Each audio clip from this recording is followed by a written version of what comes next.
Hey, my friends, it's Matt. This is the 10-Minute Bible Hour podcast. You've been to a wedding, right? Maybe one or two or a lot, or maybe you had one of those that you were actually in because you got married in it. It's a very odd cultural experience because it's one of the few places in life where all kinds of points of cultural and religious, traditional, folklore connections to our distant past are still in place. We might not even know what they all mean, but they're just little things that you do at a wedding, that you don't do at a wedding, things that are faux pas, things that are funny, things that are very important to honor in terms of tradition.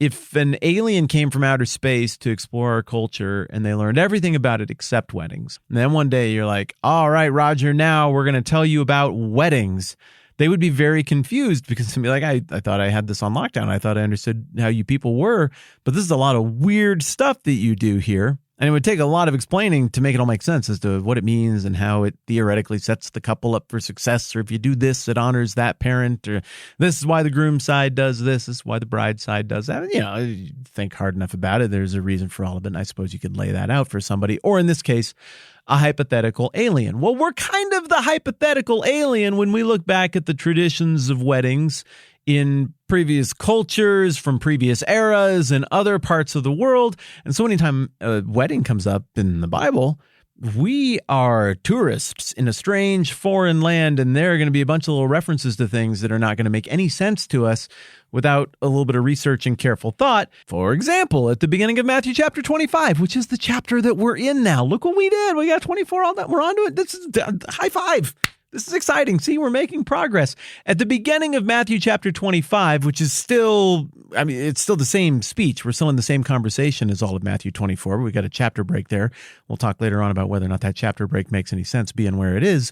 But at the beginning of chapter 25, we get a story where all of the meaning from this parable, this illustration that Jesus uses, it's all dependent on being able to picture what's going on with the wedding ceremony and what this tradition is and what the proper thing to do in this moment of the dance steps of a wedding would be and what the buffoon thing to do in this moment of a wedding would be. And so I'm going to read this to you, but in the same way that, hey, wedding traditions are a little bit tricky even to understand now, just like cut yourself some slack here.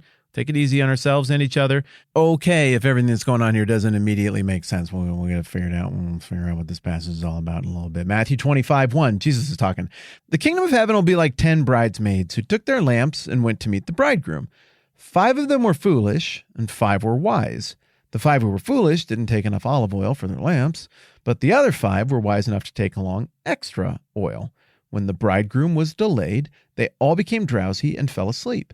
At midnight, they were roused by the shout, "Look, the bridegroom is coming! Come out and meet him!" All the bridesmaids got up and prepared their lamps. Then the 5 foolish ones asked the others, "Please give us some of your oil because our lamps are going out." But the others replied, "We don't have enough for all of us.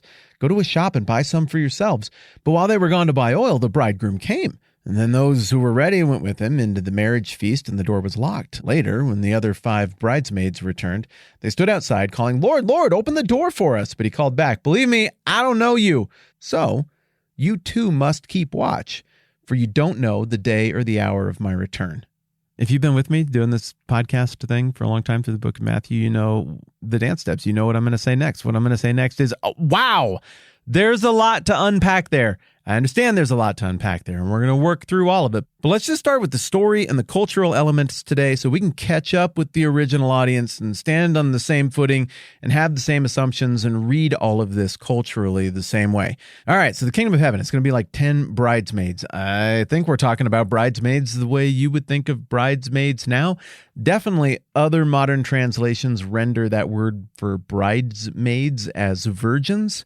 This, if I remember right, I could have looked this up and I could have written it down, but this is Parthenos, right? That's the word for virgin here, Parthenos. Always confuses me because it sounds like Parthenax is the dragon that you have the moral dilemma over killing or not in Skyrim. Don't kill him. He's a nice guy. But in this context, that Parthenos, I hope I'm using that right, is not a reference to the experience or lack thereof with physical intimacy. It's just talking about there being youthful women of marrying age who are not married. Now, obviously, nowadays, bridesmaid doesn't mean you're married or not married or never married or divorced or anything like that. If it's your friend, culturally, we've just got to a place where that lady stands up on stage with you. Historically, Bridesmaids pretty typically were young women or women of marrying age who were not yet married. And given Matthew and Jesus' choice of the original Greek verbiage here, that is who the original audience would have imagined would be a bridesmaid in that example. So now we know who we're picturing, a younger lady of marrying age. At this point in the wedding, they would have done a bunch of stuff to help out, to get the outfit ready and to be there and to enjoy and to savor the day and all of those kind of things. But then we get into confusing stuff when we get into like lamps. Why do I have lamps? What are we doing here? Well, according to a mega genius who taught classes at the college I went to, who was also one of the directors of my advisee group, and who I guess is kind of an authority on these sorts of things, these weddings in the first century were very mobile. They didn't just happen quickly. They didn't happen in one place. This is a multi-day event.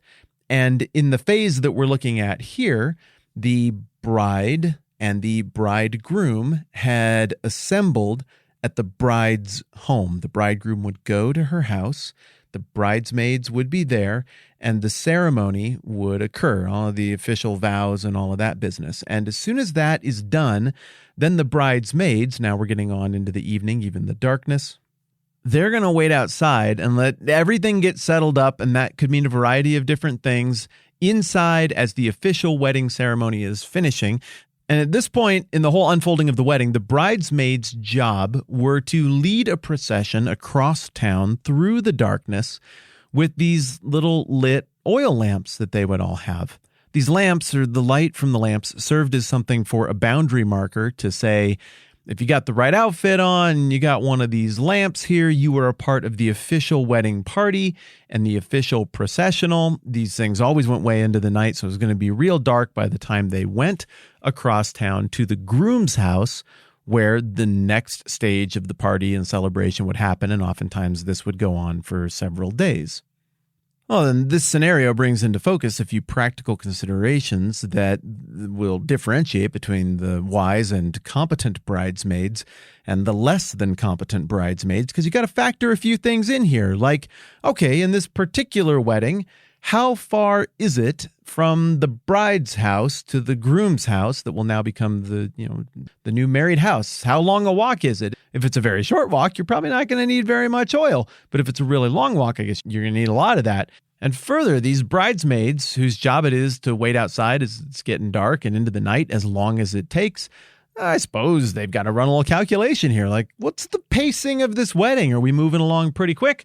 Or are we going to be out here just chatting it up with our little lamps burning all night, like way into like the midnight oil kind of territory? What are we looking at here?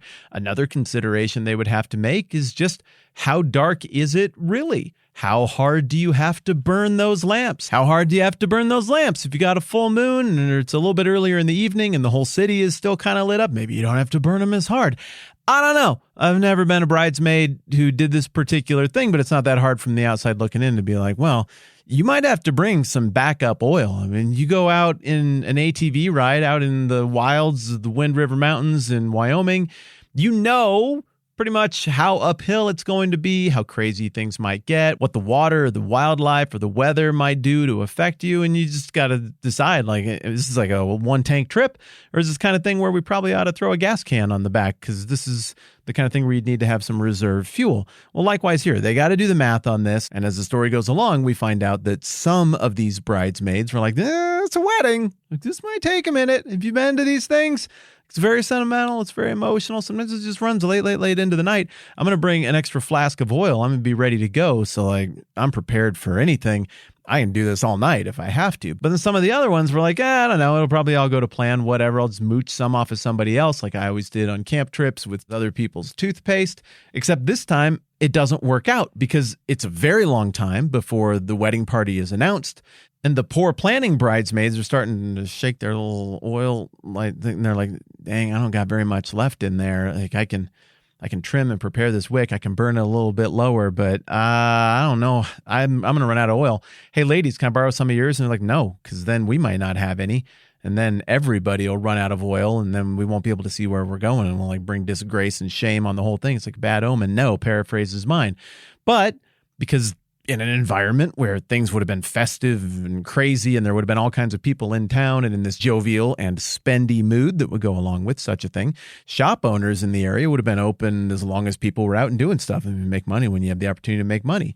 So the idea then is that the 5 foolish bridesmaids would be sent off to find some shop that's open after normal hours because of the festivities that are going on to get some oil, and they'd need to hurry back to make sure they could join the processional. And it would be a great big giant embarrassment if they missed the processional, the kind of thing that would hurt the bride's feelings. Like, come on, like, during this part of the wedding, you have one job. Come on. And the final cultural detail here would be that when you get to the new house where the new married couple is going to be and where you're going to have a celebration, I mean, it's like 1 a.m. You're going to want to lock things up. And it's not like your house where it's just a front door with the door locked. Like, this is like a domus. This is like a Eastern European style, multi-generational household kind of thing with servants and security. And so you need to think less like, oh, can you just open the screen door? I think the little latch is locked. And more like, once the airplane door is closed, you are not getting on or off of the plane. Sorry, like, that's the dividing line. And so if anybody got there after the whole processional had already made their way, I suppose it wouldn't be completely absurd for the master of the house to be like, no, once it's shut, it's shut. If they wanted to be here, they would have been here. What can I say? Weddings are weird now. Weddings were weird back then. If you want to understand a story that somebody's telling you about their wedding from whenever they were getting married or whatever age they were, you would need to understand their wedding customs in order to understand whatever funny story they were going to tell you. Or in this case, you would need to understand these wedding customs in order to understand the important spiritual meaning that Jesus is trying to communicate. And we will get into that next time around. I'm Matt. This is the 10-Minute Bible Hour Podcast. Let's do this again soon.